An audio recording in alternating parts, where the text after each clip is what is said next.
മണി bag Sai എടുത്തോണ്ട് പോകുന്ന വിചാരിച്ചു. മണി ബാഗ് സായി കൊണ്ടുപോയിട്ട് കുറച്ച് ദിവസങ്ങളായി. മണി ബാഗിന്റെ കാര്യം ഒരു പ്രോമോ ആയിട്ടൊക്കെ കാണിക്കണമെങ്കിൽ ബിഗ് ബോസ് എന്തെങ്കിലുമൊക്കെ പ്ലാൻ ചെയ്തിട്ടുണ്ടാവും. മാസ് കാണിക്കാൻ വേണ്ടി ഇതുപോലെ എനിക്ക് തോന്നി സായി മാസ് കാണിക്കാൻ വേണ്ടി ചെയ്തതാണ്. പക്ഷേ സായിക്ക് ഫിനാലിൽ എത്തില്ല എന്ന ഉറപ്പ് കൂടെ ഉണ്ടായിരുന്നു. പുറത്തു പോയിട്ട് സിജോയെ സപ്പോർട്ട് ചെയ്യാമെന്ന് കൂടി പ്ലാൻ ഉണ്ടായിരുന്നു സായിക്ക്.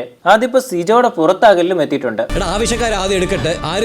ഇതിപ്പോ എല്ലാവർക്കും സായിയോടുള്ള കലിപ്പ് കാണിക്കാൻ വേണ്ടി ചോദിച്ചു പോലുണ്ട്. അബി ഇങ്ങനെ ദേഷ്യപ്പെടുന്നതില് അബിയെ നമുക്ക് കുറ്റം പറയാൻ പറ്റത്തില്ല. ശരിക്കും ഋഷിക്കായിരുന്നു ആ ബാഗ് കിട്ടാൻ യോഗ്യത കൂടുതലുണ്ടായിരുന്നത്. സെൽഫിഷ് ആയിട്ടുള്ള ഒരു ആക്ട് ആയിട്ട് എനിക്ക് തോന്നി. സായി പെട്ടി എടുത്തോണ്ട് പോയപ്പോൾ ഋഷിയുടെയും അബിയുടെയും മുഖമൊക്കെ എല്ലാവരും ശ്രദ്ധിച്ചു കാണും. സായി അതെടുത്തോണ്ട് പോയത് അവർക്ക് തീരെ പിടിച്ചിട്ടില്ലായിരുന്നു.